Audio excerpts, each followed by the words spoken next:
Will have and shall have, किसके साथ will have use होगा और किसके साथ शैल हैव यूज होगा, और कब यूज होगा और क्यों यूज होगा और कैसे यूज होगा, इन सारे सवालों के जवाब हम देखेंगे। तो सबसे पहले हम मीनिंग देख लेते हैं। इससे पहले के 2 लेसन्स में हम हैव, हैज और हैड और उसके साथ साथ हैविंग का यूज भी हम लोग देख चुके हैं। हैव या हैज हम तब यूज करते हैं जब पोजीशन की बात हो प्रेजेंट में, जब यही पोजीशन पास्ट में चली जाएगी, पोजीशन यानी कि अधिकार, जब आपके पास कोई चीज हो तो, और यही पोजीशन अगर पास्ट में चली जाती है तब हम हैड का यूज करते हैं, और यही पोजीशन, यही अधिकार अगर फ्यूचर में चली जाए तो हम शैल हैव का या विल हैव का यूज करेंगे। अभी डिटेल में समझने से पहले इसके मीनिंग को हम देख लेते हैं। तो इसका मीनिंग कुछ इस तरीके से आएगा, रखेगा, पास होगा या में होगा। ये वाला याद रखें, सेकंड वाला पास होगा और ये थर्ड वाला में होगा। पास होगा या में होगा, दोनों का मीनिंग वही है। शैल हैव कुछ सब्जेक्ट के साथ लगते हैं और बाकी के साथ विल हैव। अभी हम डिटेल में देखेंगे। यानी कि जब कोई चीज आपके पास फ्यूचर में होगी, मुस्तकबिल में होगी, भविष्य में होगी, तब आप शैल हैव या विल हैव का यूज करेंगे। तो सबसे पहला जवाब मिला कि कब यूज करेंगे, जब आपके पास कोई चीज फ्यूचर में होगी। जैसे मेरे पास एक घर होगा, यहां पर क्या होगा, शैल हैव का यूज किया जाएगा। मेरे पास किताब होगी, तुम्हारे पास या तुम्हें अच्छी नौकरी होगी, तो यहां पर शैल हैव या विल हैव का यूज किया जाएगा। तो जवाब क्या है कि कब यूज किया जाएगा, कि जब कोई चीज फ्यूचर में आपके पास होगी तब आप वहां पर शैल हैव या विल हैव का यूज करेंगे। ये पहले सवाल का जवाब।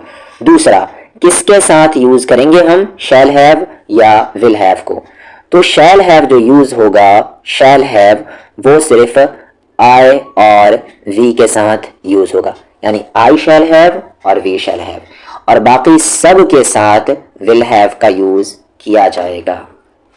ये कन्वर्सेशनल इंग्लिश की क्लास चल रही है, इसलिए ग्रामर्स के टर्म में मैं ज्यादा नहीं जाऊंगा कि कहां कहां पर हम बाकी सब्जेक्ट के साथ शैल हैव भी यूज कर लेते हैं और कहां कहां विल हैव भी यूज करते हैं।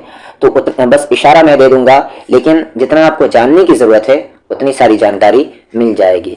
तो याद क्या रखना है कि शैल हैव आई और वी के साथ यूज होगा और विल हैव बाकी सारे सब्जेक्ट के साथ यूज किया जाएगा। मॉडर्न इंग्लिश में या आप कह लें कन्वर्सेशनल इंग्लिश में ज्यादातर अब विल हैव का ही यूज किया जाता है, शैल हैव का यूज नहीं किया जाता है। ना के बराबर अब इसका इस्तेमाल किया जाता है कन्वर्सेशनल इंग्लिश में। हर जगह आपको विल ही मिलेगा, आई के साथ भी विल मिलेगा, यू के साथ भी और वी के साथ भी। आई शैल हैव, ध्यान से यहां पर हैव ही रहेगा, शैल के साथ हैव ही आएगा, विल के साथ हैव ही आएगा, चाहे यहां पर ये सिंगुलर ही क्यों ना हो, यहां पर हैज आप नहीं लाएंगे। ट्रांसलेट कर ले सबसे पहले। आई शैल हैव क्या मतलब हुआ, मेरे पास होगी। वी शैल हैव हमारे पास होगी। इट के साथ विल, ही के साथ विल हैव यानी विल हैव, और शी के साथ विल हैव, यू के साथ विल हैव, दे के साथ विल हैव, राहुल के साथ, यानी अगर कोई एक नाम हुआ तो उसके साथ विल हैव का यूज किया जाएगा। जैसे यू विल हैव तुम्हारे पास होगा। अब यहाँ पर क्या चीज होगा वो आप बता सकते हैं। You will have a car, तुम्हारे पास एक गाड़ी होगी। They will have a house, उन लोगों के पास एक घर होगा। तो दे विल हैव उन लोगों के पास होगा। तो पास होगा जब कोई चीज फ्यूचर में होगी। तो यहां पर याद रखें आई और वी के साथ शैल हैव और बाकी सब के साथ आप विल हैव का यूज करेंगे। यहां देखिए, girls will have, boys will have, children will have, your brother will have, your brothers will have. Note क्या है कि शैल और विल के बाद हैज का यूज कभी नहीं होगा। इसे आप नोट डाउन करेंगे कि शैल और विल के बाद कभी भी हैज का यूज नहीं किया जाएगा। जैसे आपने पीछे पढ़ा था डजंट हैव होगा, उसके साथ हैज यूज नहीं किया जाएगा।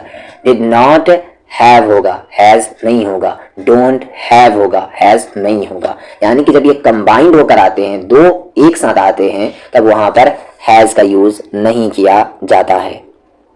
ये मैं बता चुका हूँ कि कब यूज़ करते हैं, जब फ्यूचर में अधिकार या संबंध, जैसे आप कहते हैं मेरा एक भाई होगा, मेरी एक बहन होगी, तो फ्यूचर के संबंध भी बताने के लिए आप शैल हैव और विल हैव का यूज़ करते हैं। एग्जाम्पल्स देख ले, हमें एक घर होगा, we shall have a house. We shall have success, हमें सफलता, हमें कामयाबी मिलेगी। Radha will have a son, Radha को एक बेटा होगा। आई शैल हैव एवरीथिंग, मेरे पास सब कुछ होगा। ही विल हैव अ लैपटॉप, उसके पास एक लैपटॉप होगा। ध्यान दे, ही है लेकिन यहाँ पर हैव है, क्यों? क्योंकि विल आया है इसके साथ। ही will have a laptop. Rajesh will have 2 sons, Rajesh को 2 बेटे होंगे। I shall have enough money, मेरे पास काफ़ी पैसे होंगे। That room will not have windows, उस रूम में विंडोज़ खिड़कियाँ नहीं होंगी। अब देखिए यहाँ पर रूम में पोजीशन की बात हो रही कि रूम के अंदर कोई चीज नहीं होगी, तो उस तरह का सेंस भी आएगा कि वहां पर नहीं होगा, रूम के पास नहीं होगा, तब भी आप विल हैव शैल हैव का यूज करेंगे। पहचान तो हिंदी में बता दी जाती है कि देखिए इस तरह की पहचान है, लेकिन हर एक इंसान के बोलने का तरीका अलग अलग होता है। मैं किसी चीज को एक्सप्लेन कर रहा हूँ, जब यही चीज कोई और एक्सप्लेन करेगा तो उसके अल्फाज, उसका जो तरीका होगा वो बिल्कुल अलग होगा। एक्सप्लेन तो यही चीज़ करेगा, लेकिन उनके अल्फाज जो होंगे, उसका जो लहजा होगा वो बिल्कुल अलग होगा। उसी तरीके से हिंदी में हम अलग अलग तरीके से बोलते हैं, तो इंग्लिश में भी अलग अलग तरीके हैं। मेरे अलमारी में कई सारे कपड़े होंगे। माई एलमेरा विल हैव, इसे एलमेरा कहेंगे। My almirah will have so many clothes. S लगाकर आप जरूर बोलेंगे क्लॉथ्स, यानी कि सिले हुए कपड़े, अगर एस लगा दिया जाए तो। अफर्मेटिव सेंटेंसेस, बार बार बता चुका हूं कि अफर्मेटिव सेंटेंसेस वैसे सेंटेंसेस है जिसमें नहीं नहीं है और ना ही उसमें कोई सवाल किया गया हो। जैसे मेरे पास पैसे होंगे, तुम्हारे पास इल्म होगी, राधा को एक पुत्र होगा, उन लोगों के पास खुशियां होंगी, मेरे पास एक सरकारी नौकरी होगी, मेरे अलमारी में कई सारे कपड़े होंगे। तो ये सारे ऐसे सेंटेंसेस है जिसमें नहीं नहीं आया है और ना ही इसमें कोई सवाल है, इसीलिए हम ऐसे सेंटेंसेस को अफर्मेटिव सेंटेंसेस कह देते हैं। फॉर्मूला क्या है सबसे पहले बनाने का? सबसे पहले आपको सब्जेक्ट लगाना है। सब्जेक्ट 12 बता चुका हूं कि क्या होता है। फिर उसके बाद शैल हैव या विल हैव आपको लगाना है।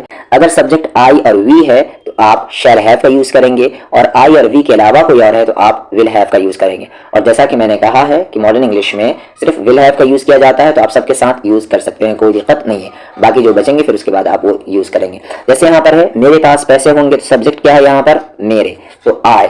होंगे यानी पास होंगे, तो पास होंगे तो क्या कहेंगे आप? Shall have. I shall have, मेरे पास होंगे। अब क्या होंगे? तो पैसे, मनी लगा दे, आई शैल हैव मनी। सबसे पहले सब्जेक्ट, फिर शैल हैव या विल हैव, फिर जो पार्ट्स बचे जिसे आप कॉम्प्लीमेंट कहते हैं। उसी फॉर्मूले के बेस पर ये सारे सेंटेंसेस हैं। फॉर्मूले के सामने रखें और फिर चेक करें, ग्रामेटिकल एनालिसिस करें, तो आपकी ग्रामर भी अच्छी होगी, हमें कामयाबी मिलेगी। We shall have success, we shall have time, हमारे पास वक्त होगा। यू विल हैव, तुम्हारे पास होगा knowledge, knowledge. Ravi will have, Ravi के पास होंगे 3 किड्स, 3 बच्चे। राजू विल हैव, राजू के पास होगा अ ब्रदर, एक भाई। वी शैल हैव, हमारे पास होगा इनफ मनी, काफी पैसे। ही विल हैव, उसके पास होगी सक्सेस, कामयाबी। वी शैल हैव, हमारे पास होगी वेल्थ, दौलत। राधा विल हैव, राधा के पास होगा अ सन, एक बेटा। सोहन विल हैव, सोहन के पास होगा या सोहन को मिलेगी अ प्राइज, एक इनाम। राजेश विल हैव, राजेश के पास होंगे 2 सन्स, 2 बेटे। ही विल हैव, उसके पास होगा अ लैपटॉप, एक लैपटॉप। यू विल हैव, तुम्हारे पास होगा एवरीथिंग, सब कुछ। दे विल हैव, उन लोगों के पास होंगे हैप्पीनेस, खुशियां। आई शैल हैव, मेरे पास होगा अ ब्यूटीफुल हाउस, एक खूबसूरत घर। वी शैल हैव, हमारे पास होंगे 10 लाख, 10 लाख रुपए। आई शैल हैव, मेरे पास होगी अ गवर्नमेंट जॉब, एक गवर्नमेंट जॉब। यहाँ पर जॉब शब्द छूट गया है, वो लगा लें आप। आगे, मेरे पास अगले साल एक कार होगी। I shall have a car next year. मेरे ऑफिस में जल्द ही 50 एम्प्लॉयज होंगे। My office will have 50 employees soon, soon यानी जल्द ही। मेरे अलमारी में कई सारे कपड़े होंगे। My almirah will have plenty of clothes, plenty of clothes। Negative sentences यानी कि जिस सेंटेंस में जिस जुमले में नहीं आ जाए उसे हम नेगेटिव सेंटेंसेस कहते हैं, जैसे यहाँ पर आप देख रहे हैं। वीडियो रोककर आप पढ़ लें। रूल वही है, सबसे पहले आपको सब्जेक्ट लगाने हैं, फिर शैल या विल, और उसके बाद नॉट लगाने हैं, यानी कि नॉट को तीसरे नंबर पे रखना है। फिर उसके बाद हैव लगाने हैं आपको, और फिर जो पार्ट्स बचेंगे वो। तो जैसे यहाँ पर मेरे पास पैसे नहीं होंगे, आप क्या कहेंगे? सबसे पहले सब्जेक्ट आई, फिर आई के साथ शैल लगता है, शैल, आई शैल, फिर उसके बाद नॉट क्योंकि नेगेटिव है, आई शैल नॉट, फिर आगे have, I shall not have. अब क्या नहीं होंगे? तो पैसे, मनी लगाएंगे, money, I shall not have money. तो यहाँ पर देख ले, सब्जेक्ट शैल नॉट हैव, फिर लास्ट में जो वर्ड बचा या जो वर्ड्स बचेंगे उसको आप लगा देंगे, I shall not have money. You will not have, तुम्हारे पास नहीं होगी या तुम्हें नहीं मिलेगी पीस, सुकून। वी शैल नॉट हैव, हमारे पास नहीं होगा टाइम, वक्त। यू विल नॉट हैव, तुम्हारे पास नहीं होगा deep knowledge. Ram will not have, Ram को नहीं मिलेगी सक्सेस, कामयाबी, यानी राम के पास कामयाबी नहीं होगी, मतलब वही है, बोलने का तरीका अलग है। Rita will not have, Rita को नहीं होगी अ डॉटर, एक बेटी। Rajesh will not have, Rajesh के पास नहीं होंगे 5 किड्स, 5 बच्चे। That kitchen will not have, उस किचन में नहीं होंगे अ टैप, एक नल। This room will not have, इस रूम में नहीं होंगे विंडोज, खिड़कियां। अगले साल तुम्हारे पास एक बाइक नहीं होगा, you will not have a bike next year. Interrogative sentences ऐसे सेंटेंसेस को कहते हैं, यानी कि सवालिये जुमले को कहते हैं, जिसमें सवाल पूछा जा रहा हो, लेकिन ऐसा सवाल जिसका जवाब आप हाँ या ना में दे सकते हैं, उसे हम इंटरोगेटिव सेंटेंसेस कहते हैं। जैसे और स्टार्टिंग में हिंदी में क्या होता है, सबसे पहले क्या आता है हिंदी में, तो उसे हम इंटरोगेटिव सेंटेंस कहते हैं। या आप ये देख लीजिए, जिस सवाल का जवाब हाँ या ना में दे सकते हैं वो इंटरोगेटिव सेंटेंसेस है। जैसे क्या मेरे पास पैसे होंगे, ये ऐसा सवाल है कि हाँ या ना में जवाब दिया जा सकता है, इसे यस नो टाइप क्वेश्चन भी कहते हैं। बाकी आप एग्जांपल्स कर सकते हैं, यहाँ पर वो भी है। फॉर्मूला है यहाँ पर वही कि सबसे पहले जो आपका शैल था और विल था उसको पहले नंबर पर लेकर आ जाएंगे। ध्यान रखें, सिर्फ शैल और विल को लाएंगे, हैव को पहले नंबर पर लेकर नहीं आएंगे, सिर्फ शैल और विल को लेकर आएंगे सब्जेक्ट के अकॉर्डिंग। सब्जेक्ट अगर यहाँ पर आई या वी है तो शैल आएगा आगे, या इसके अलावा कोई और है तो विल आ जाएगा आगे। तो सबसे पहले शैल या विल में से दोनों में से कोई एक, फिर आपको सब्जेक्ट लगाने हैं, फिर हैव तीसरे नंबर पे, फिर बाकी जो सेंटेंस के पार्ट्स बचेंगे वो। और अगर नेगेटिव है तो नॉट तीसरे नंबर पे आएगा, शैल या विल, और उसके बाद सब्जेक्ट, फिर नॉट, फिर हैव, और फिर जो वर्ड्स बचेंगे उसको आप लिखेंगे। नॉट को यहाँ पहले नंबर पे भी ला सकते हैं। शैल नॉट को आप क्या कह सकते हैं, शांत, यहाँ पर लेकिन मिलाकर बोलेंगे शांत। और विल नॉट को आप क्या कहेंगे, वॉन्ट। जैसे डू नॉट को क्या कहते थे, डोंट, डज नॉट को डजंट, उसी तरीके से यहाँ पर भी आप बोलेंगे। तो क्या है फॉर्मूला, शैल विल, इंटरोगेटिव का शैल या विल में से कोई एक, फिर सब्जेक्ट, फिर हैव, और फिर जो वर्ड्स बचेंगे वो लिखेंगे। तो देख लें यहाँ पर सबसे पहले शैल आया है, फिर उसके बाद सब्जेक्ट आया है, फिर हैव आया है, फिर ये मनी, एक वर्ड बचा था उसे लास्ट में लिख दिया गया। क्या मेरे पास पैसे होंगे, shall I have money. Will Geeta have, क्या गीता के पास होगा असन, एक लड़का। विल अंजलि हैव, क्या अंजलि के पास होंगे किड्स, बच्चे। विल ही हैव, क्या उसके पास होगा समथिंग, कुछ। विल यू नॉट हैव, क्या तुम्हारे पास नहीं होंगे इनफ मनी, काफी पैसे। शैल आई हैव, क्या मेरे पास होगा 5 लाख रुपीज, 5 लाख रुपए। शैल आई नॉट हैव, क्या मेरे पास नहीं होंगे एवरीथिंग, सब कुछ। विल दे हैव, क्या उन लोगों के पास होंगे सक्सेस, कामयाबी। विल इंडिया हैव, क्या इंडिया के पास होगा इनफ पेट्रोल, काफी petrol. Will they not have, क्या उन लोगों के पास नहीं होंगे एनीथिंग टू डू, कुछ करने के लिए। WH सेंटेंसेस या WH वर्ड सेंटेंसेस, यानी कि ऐसे सवाल जिसका जवाब हाँ या ना में नहीं दिया जा सकता। जैसे उसे सफलता क्यों नहीं मिलेगी, ये क्यों आ गया, तब इस सवाल का जवाब हाँ या ना में नहीं दिया जा सकता। तो इसी को हम कहते हैं WH इंटरोगेटिव सेंटेंस या WH क्वेश्चन सेंटेंसेस कहते हैं। यानी कि सबसे पहले आपको WH वर्ड्स लगाने हैं, जैसे कि why, who, when, how, ये सारे लगाने हैं आपको।